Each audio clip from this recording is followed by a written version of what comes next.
رات بھر جلسہ سنتے ہیں اور صبح کو وقت سب کچھ بھول جاتے ہیں، سب کچھ فراموش کر دیتے ہیں۔ اللہ کے بندو، آج مسلم امہ جن حالات سے دوچار ہے، ان حالات کو بدلنے کے لیے سب سے پہلے اللہ کو منانا ضروری ہے، اللہ کو راضی کرنا ضروری ہے، اللہ سے صلح کرنا ضروری ہے۔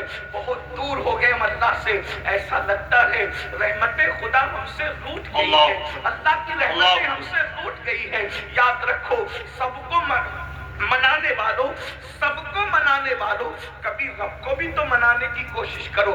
یاد رکھنا، سب روٹ جائیں اتنا نقصان نہیں ہوتا، لیکن رب روٹ جائے تو بچتا کیا ہے، باقی کیا رہ جاتا ہے؟ حیرت ہے، ہم نے بیوی کی خوشی کا خیال کیا، ہم نے ماں کی خوشی کا خیال کیا، ہم نے دوستوں کی خوشی کا خیال کیا، ہم نے بچوں کی خوشی کا خیال کیا، اگر نہ کیا تو رب کی خوشی کا خیال نہ کیا۔ دوست تو روٹ جاتا ہے تو کھانا اچھا نہیں لگتا، بچے روٹ جاتے ہیں تو سفر اچھا نہیں لگتا، بیوی روٹ جاتی ہے تو دن اچھا نہیں لگتا۔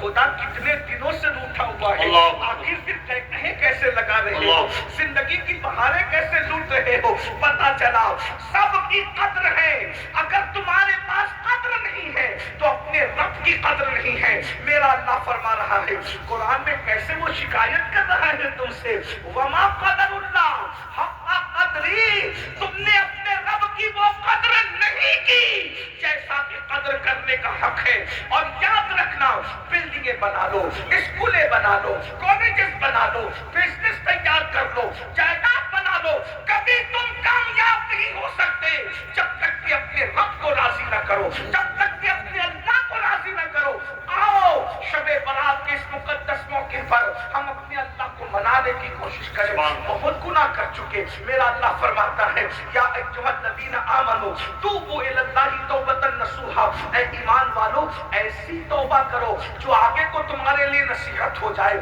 استغفار تو روز پڑھتے ہو میرے بھائی، استغفار جو رسمی طور پہ پڑھنا توبہ نہیں ہے، کانوں کو کھینچنا توبہ نہیں ہے، کانوں کو پیٹنا توبہ نہیں ہے، بلکہ توبہ کیا ہے؟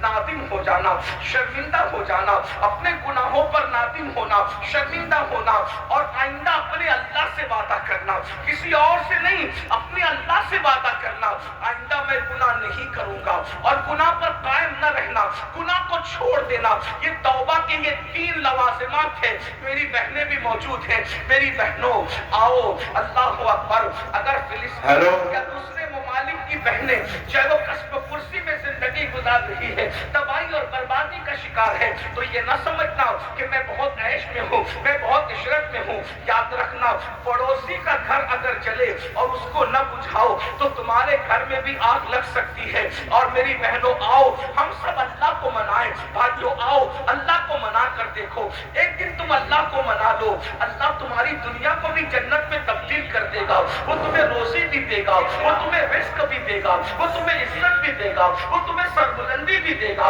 وہ تمہیں کامیابی بھی دے گا، وہ تمہیں کامرانی بھی دے گا، وہ سب کچھ عطا کرے گا۔ کون سی چیز ہے جو اس کے خزانے میں نہیں ہے؟ کون سی نعمت ہے جو اس کے خزانے میں نہیں ہے؟ سب کے قریب ہونے کی کوشش کرتے ہو، اللہ اللہ۔ آج مسلمان اس قدر اس کی سوچ پھر چکی ہے مسلمان کی کہ وہ کارپوریٹر کے تو قریب ہونا چاہتا ہے، وہ ایم ایل اے کے تو قریب ہونا چاہتا ہے، وہ ایم پی کے تو قریب ہونا چاہتا ہے، وہ لیڈروں کے قریب تو ہونا چاہتا ہے، وہ اپنے رب کے قریب نہیں ہونا چاہتا۔ آئیے اپنے میں جلدی بات پوری کروں، اس لیے کہ مجھے وقت پر یہاں سے نکلنا ہے اور مجھے جو ہے سفر شروع کرنا ہے۔ میرے بھائیوں توجہ سے سننا، یہ کسی کے دل کی آواز ہے، یہ کسی کے دل کی آواز، یہ تقریر نہیں ہے میرے بھائی، یہ کسی کے دل کی آواز ہے۔ ذرا توجہ سے سن لو، جتنے لوگوں کو آواز کی ضرورت ہے آواز پہنچ رہی، بھائی چھوڑ دو میرے بھائی۔